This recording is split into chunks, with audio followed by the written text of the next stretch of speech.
Joo, minä nyt teen tämmöisen apuvälineen, kun jos tulee ketä tahansa tuohon ovelle nyt sitten kolkuttelemaan ja jos satun onnistumaan avaamaan oven ajoissa.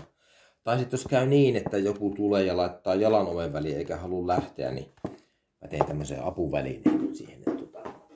Kuvitellaan, että kun monetkin ajattelee muuten, että miten ihmiset on kivikaudella on tehdä keihäitä ja muita, niin puustahan ne on tehnyt tällaisia keihäitä, niin näillä on, kato, sitten jos tulee niin oven väliinkin, niin voi tökätä pois ja sitten soittaa poliisin ennen kuin se vuotaa kuiviin siihen rappukäytävään, niin näillä niin nämä on hyvin tehokkaita tällaiset niin puutikutkin, että nämä niin kuin, jos kuvitellaan tosiaan niin tätä kylkiluiden välistä, jos niin näin menee ihan hyvin, ei ole mitään ongelmaa. Ja se on sitten tosiaan niin totta kai niin että oi ei ollut tarkoitus, niin se on niin kuin, kun jos työntää pois, niin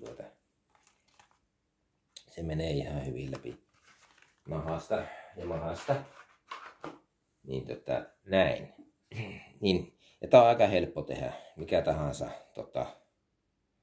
Tää taitaa olla muuten koivua. Koivu on oikein kova. Kannattaa valita se puulaji mahdollisimman kova ja antaa kuivua.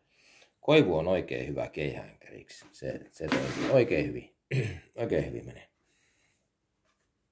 Ei ole mitään ongelmaa.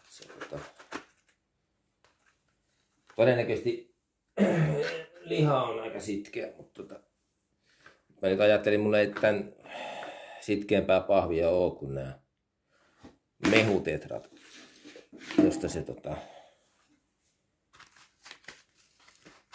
voisi demonstroida niin kuin paksunahkaista kaveria. Näin. Oikein. Ja sitten tosiaan, sitten kun tulee se nälkä, niin ja jos ei ole viljelysmaata, niin tällaisia keppejä voi käyttää sitten myös eläinten pyydystämiseen.